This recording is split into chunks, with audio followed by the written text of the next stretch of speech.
भारत का मकरू चेहरा एक बार फिर बेनकाब हो गया। एक और फॉल्स फ्लैग ऑपरेशन, मकबूजा कश्मीर में एक और खूनी दिन। नामालूम हमलावरों की फायरिंग से गैर मुल्की सयाहों समेत कम से कम 28 अफराद मारे गए, मुताद्दिद शदीद जख्मी।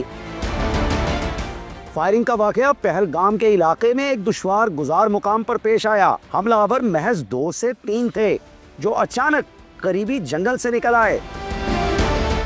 पहलगाम वाकया माजी की भारतीय कार्रवाइयों की तरह एक फॉल्स फ्लैग ऑपरेशन दिखाई देता है, लेकिन भारतीय मीडिया ने इल्जाम आयद किया है कि हमले में लश्कर तैयबा का एक ग्रुप द रेजिस्टेंस फ्रंट मुलविस है। ये सब कुछ देखिए इस वीडियो में।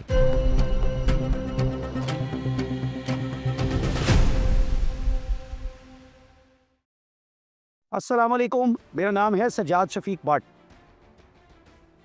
दिल के फफोले जल उठे सीने के दाग से, इस घर को आग लग गई घर के चिराग से। हिंदुस्तान पता नहीं क्या चाहता है, पता नहीं क्या किए जा रहा है। हिंदुस्तान ने तो फॉल्स फ्लैग ऑपरेशन करने की जैसे कसम खा रखी है। मकबूजा कश्मीर के इलाके पहलगाम में अब सयाहों पर मुसल्लह अफराद ने फायरिंग की है। इस फायरिंग के नतीजे में 2 गैर मुल्कियों समेत कम से कम 28 अफराद हलाक हो गए हैं और मुताद्दिद अफराद जख्मी हो गए हैं। भारतीय मीडिया के मुताबिक वाकया पहलगाम के दूर दराज पहाड़ी इलाके में सयाहती मकाम पर पेश आया, और ये ऐसा सयाहती मकाम है जहाँ सिर्फ घोड़ों के जरिए या पैदल आमदोरफ्त मुमकिन है। मकामी मुसलमानों ने जख्मियों को अस्पतालों में मुंतकिल करने में मदद फराहम की, जबकि भारतीय हुकूमत की जानिब से हेलीकॉप्टर्स भी भेजे गए हैं। इंडियन अखबारात के मुताबिक हमला सड़क से दूर घास के मैदान में हुआ और इसमें 2 या 3 मुश्तबा अफराद मुलविस थे। इंडियन मीडिया का कहना है कि वाक़या के बाद इलाके को घेरे में लेकर सर्च ऑपरेशन शुरू कर दिया गया है। अब जब कार्रवाई खुद की गई होगी तो सर्च ऑपरेशन किस चीज़ का करना है? पुलवामा हमला भी आपको याद होगा कि वो भी एक फॉल्स फ्लैग ऑपरेशन था। फॉल्स फ्लैग ऑपरेशन उसको कहते हैं कि जिसमें कोई गिरोह या कोई मुल्क जानबूझ के अपनी टेरिटरी में कोई कार्रवाई ऐसी करता है जिसके नतीजे में उसने फिर किसी और मुल्क या किसी और ग्रुप के खिलाफ कोई कार्रवाई करनी होती है और उसके लिए वो उसको जवाब बनाया जाता है। दूसरी जानिब भारतीय वज़ीर आज़म नरेंद्र मोदी सऊदी अरेबिया के दौरे पर थे। वो दौरा मुख्तसर करके वतन वापस आ गए हैं, जबकि उन्हीं की हिदायत पर भारतीय वज़ीर दाखिला अमित शाह मकबूजा वादी पहुँच गए हैं। हुर्रियत रहनुमा मीर वाइज उमर फारूक और मकबूजा कश्मीर की साबिक़ वज़ीर आला महबूबा मुफ्ती समेत कई कश्मीरी रहनुमाओं ने इस हमले की मज़म्मत की है। मीर वाइज ने एक बयान में कहा है कि किसी एक बेगुनाह का कत्ल पूरी इंसानियत का कत्ल है। उनका कहना था कि यह मकबूजा कश्मीर की तारीख में एक और खूनी दिन है। अमरीकी सदर डोनाल्ड ट्रंप ने भी इस सारे मामले में छलांग लगाई है। उनका कहना यह है कि भारतीय वज़ीर आज़म नरेंद्र मोदी दहशतगर्दी के खिलाफ जंग में अपने आप को तनहा मत समझे, अमरीका उनके साथ है। इस्राएली वज़ीर आज़म नेतन्याहू ने भी भारत के साथ इजहार यकजहती किया है। अमरीकी नायब सदर जेडी वैंस, जो अपने अहले खाना के हमरा आजकल भारत के दौरे पर हैं, उन्होंने भी हमले की शदीद मजम्मत करते हुए मुतासरा खानदानों के साथ इजहार ताज़ियत किया है। भारतीय वज़ीर आज़म नरेंद्र मोदी ने कहा है कि इस वाक़ये के ज़िम्मेदारान को इंसाफ के कटहरे में लाया जाएगा। समझौता एक्सप्रेस पे जिसने फायरिंग की थी उसको इंसाफ के कटहरे में तो आज तक नहीं लेके आए। बुच्चर गुजरात कहलाते हैं नरेंद्र मोदी, यानी गुजरात के कसाई जिन्होंने मुसलमानों का खुलेआम कत्ल किया और उनके ऊपर पाबंदी लगी रही अमेरिका समेत कई ममालिक के सफ़र पर। अब चूँकि ये वज़ीर आज़म हैं इंडिया के, तो ज़ाहिर है कि इनको एक डिप्लोमेटिक राइट हासिल है और इसलिए ट्रैवल कर पाते हैं। अगर ये वज़ारत आला से आगे ना जाते तो इनको ट्रैवल करने का भी कोई राइट नहीं मिलना था। बहरहाल नरेंद्र मोदी ने एक्स पर अपने पैगाम में लिखा है कि दहशतगर्दी से लड़ने का हमारा अज़्म गैर मुतज़लज़ल है और ये अज़्म और भी मजबूत होगा। अब ये देखिए कि इज्तिमाउ ज़िद्दैन कहते हैं इसको, यानी एक तरफ भारत खुद पाकिस्तान समेत मुख्तलिफ ममालिक के अंदर दहशतगर्दी की सरपरस्ती करता है और दूसरी जानिब भारत का ये कहना है कि हम दहशतगर्दी से लड़ने का हमारा अज़्म जो है वो गैर मुतज़लज़ल है। तो ये एक अजीब सी सोच है। बहरहाल पहलगाम का जो हमला है उसकी तफसीलात कुछ इस तरह से हैं कि 22 अप्रैल 2025 को दोपहर तकरीबन 2:30 पर एक वादी है बेसरान के नाम से, जो मिनी स्विट्ज़रलैंड के तौर पर मशहूर है। वहाँ पे ये फायरिंग का वाक़या हुआ और मारे गए अफराद में बताया जाता है कि 22 की तादाद में भारतीय सयाह थे जिनका ताल्लुक़ कर्नाटक, महाराष्ट्र और गुजरात से है, जबकि 2 मकामी कश्मीरी अफराद और एक अमाराती बाशिंदा और एक नेपाली सयाह भी फायरिंग की लपेट में आए हैं और अपनी जानों से गए हैं। इसी तरह कम से कम 12 अफराद शदीद जख्मी भी हैं जिनको अस्पतालों में पहुंचाया गया है और उनमें से अक्सर की हालत इंतहाई तशवीशनाक बताई जाती है। जख्मियों को शेर Kashmir institute of medical sciences में मुंतकिल किया गया है, जबकि भारतीय ज़राए ये दावा कर रहे हैं कि यह हमला कश्मीर की मुकम्मल आज़ादी के लिए भारतीय अफवाज से बरसरे पैकार लश्कर तैयबा के एक झैली गिरोह रेजिस्टेंस फ्रंट यानी TRF ने किया है। भारतीय मीडिया के मुताबिक जो शोर मचा हुआ है वो ये है कि TRF के मुसल्लह गोरीले हिंदुस्तान के आइन से आर्टिकल 370 के खात्मे और पिछले 2 बरसों में 85,000 गैर मुकामी हिंदुओं को कश्मीर में डोमिसाइल दिए जाने के खिलाफ मुज़ामत कर रहे हैं। अच्छा, झूठा प्रोपेगेंडा करने की बुरी आदत से मजबूर भारतीय हुकाम और भारतीय मीडिया ने इस हमले का इल्ज़ाम फौरी तौर पर पाकिस्तान पर आयद कर दिया है। यानी एक तीला भी टूटता है ना हिंदुस्तान के अंदर तो वो पाकिस्तान के ऊपर उसकी जिम्मेदारी आ जाती है। पाकिस्तान से कई गुना बड़ा मुल्क है हिंदुस्तान, पाकिस्तान से कई गुना ज़्यादा उनका डिफेंस बजट है, लेकिन जिम्मेदार सारी चीज़ों का पाकिस्तान है। इस वक्त तक मिलने वाली मुसद्दका मालूमात के मुताबिक हमला आवर मकामी कश्मीरी बताए जाते हैं जिनका ताल्लुक साजिद जट और सज्जाद गुल गिरोहों से है। ये हमला भारतीय इस्तबदादी पॉलिसीज़ के खिलाफ मकामी गम और गुस्से का नतीजा है, न कि पाकिस्तान की जानिब से कोई मुनज़्ज़म कार्रवाई। जैसे कि भारतीय मीडिया और हुकाम अपनी मज़े की तस्वीर इस बार फिर उसी तरह पेंट करने में लगे हुए जिस तरह पुलवामा हमलों के बाद किया था या जिस तरह दीगर हमलों के बाद किया था। पहलगाम जहाँ हमला हुआ है उसका जोग्राफिया कुछ इस तरह से है कि मकबूजा जम्मू और कश्मीर के ज़िला अनंतनाग में श्रीनगर से 95 किलोमीटर दूर ये जगह वाक़या है। ये जन्नत नज़ीर सयाहती मकाम अमरनाथ यात्रा के आगाज़ के मुकाम के तौर पर जाना जाता है। इस इलाके की आबादी महज 6 से 8 हज़ार नफूस पर मुश्तमिल है, जिनमें 90% मुसलमान हैं, जबकि बाकी अफराद हिंदू मत और दीगर मज़ाहिब से ताल्लुक़ रखते हैं। मकबूजा कश्मीर की कुल आबादी 70 लाख के करीब है, जिनमें 68% मुसलमान हैं, 28% हिंदू हैं और बाकी सिख और दीगर मजहबी गिरोह हैं। अच्छा, अब कश्मीर के तनाज़े की तरफ आते हैं कि कश्मीर के अंदर मुसलसल ये लड़ाई क्यों जारी रहती है, क्यों कश्मीरी जो हैं वो हिंदुस्तान के फ़ौजियों के साथ मुसलसल मुज़ामत पे तुले रहते हैं। कश्मीर का तनाज़ा दरअसल 1947 में शुरू हुआ और रेड क्लिफ अवार्ड जब अनाउंस हुआ तो हिंदुस्तान की तकसीम की गई। पाकिस्तान और भारत नाम के 2 मुल्क इसमें वजूद में आए। अब रेड क्लिफ अवार्ड के अंदर जानबूझ के जो गुरदासपुर का एरिया है, जो पठानकोट का एरिया है, वो जो भारत को दे दिया गया।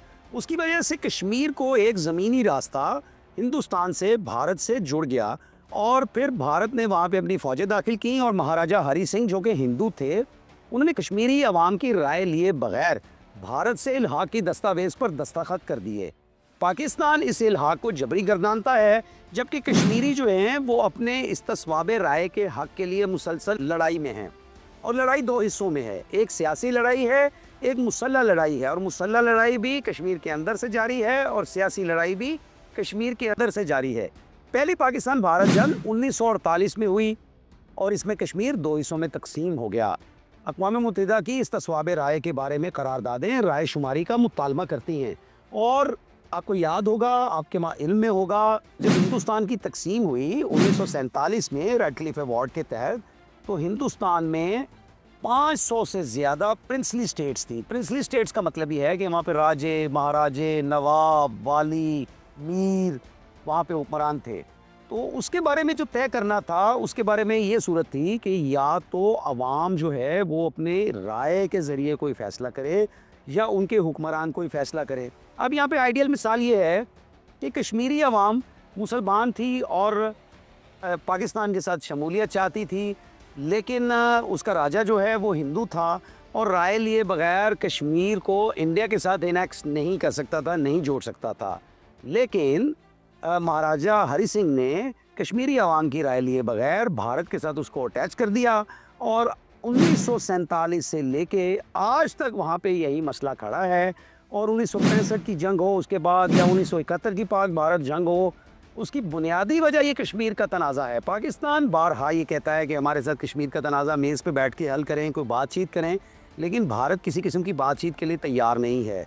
अब अंदरूनी कश्मीर ये सूरत हाल है कि हिज़्बुल मुजाहिदीन और जम्मू और कश्मीर लिबरेशन फ्रंट, ये 2 कश्मीरी नौजवानों की मुसल्लह तंजीमें मैदान में उतरी और एक मुसल्लह जदोजहद शुरू की। और इसकी तारीख बहुत लंबी है, मकबूल भट्ट से लेकर बुरहान वानी तक जदोजहद आज़ादी कश्मीर जवान लहू से तर रही है।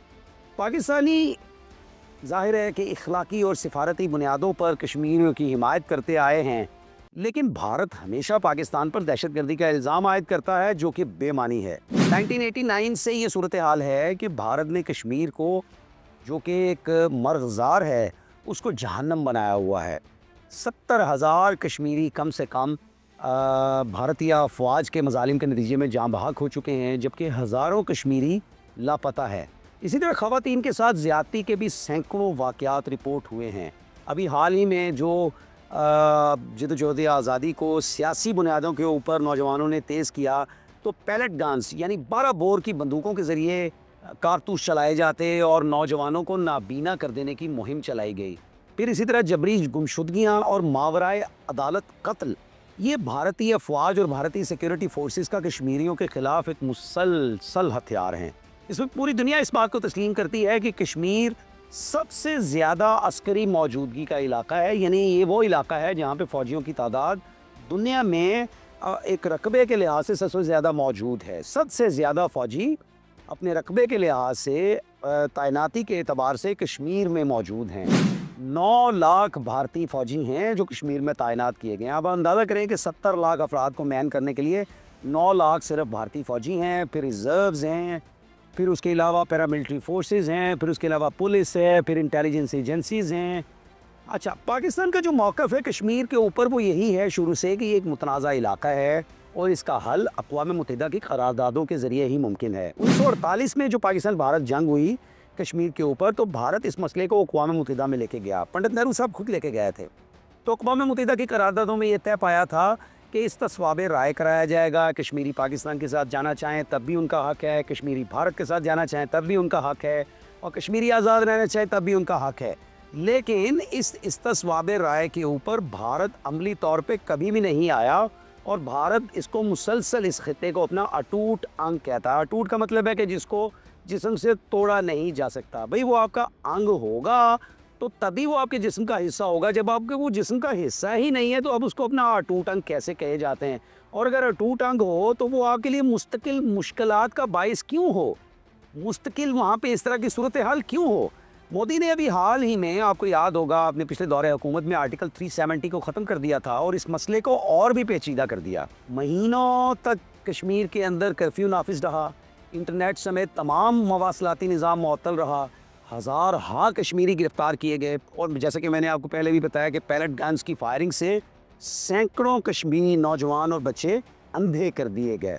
हिंदुत्व की जो पॉलिसी है, जिसकी पैटर्नाइजेशन बीजेपी भारतीय जनता पार्टी करती है, या जो ऑफशूट है आरएसएस का, राष्ट्रीय सेवक संघ का, और एक बेसिकली शिद्दत पसंद तंजीम है जिसकी ये पॉलिटिकल शक्ल है बीजेपी, तो वो हिंदुत्व को फ़रोग देती है और मोदी खुद सुपरविजन करते हैं इस सारे मामले की। अब आप देखें ना, लव जिहाद जैसे अहमकाना तसव्वुर दे रहे हैं, लव जिहाद जैसे अहमकाना तसव्वुर दिए गए हैं मोदी की जानिब से, और हिंदुस्तान के अंदर फिर गाय का ज़बीहा करने पर मुसलमान कत्ल कर दिए जाते हैं। आप अंदाज़ा करेंगे एक शख्स, एक मज़हब इजाज़त देता है गाय को खाने की, क्योंकि आप खुराक के ऊपर कैसे पाबंदी लगा सकते हैं?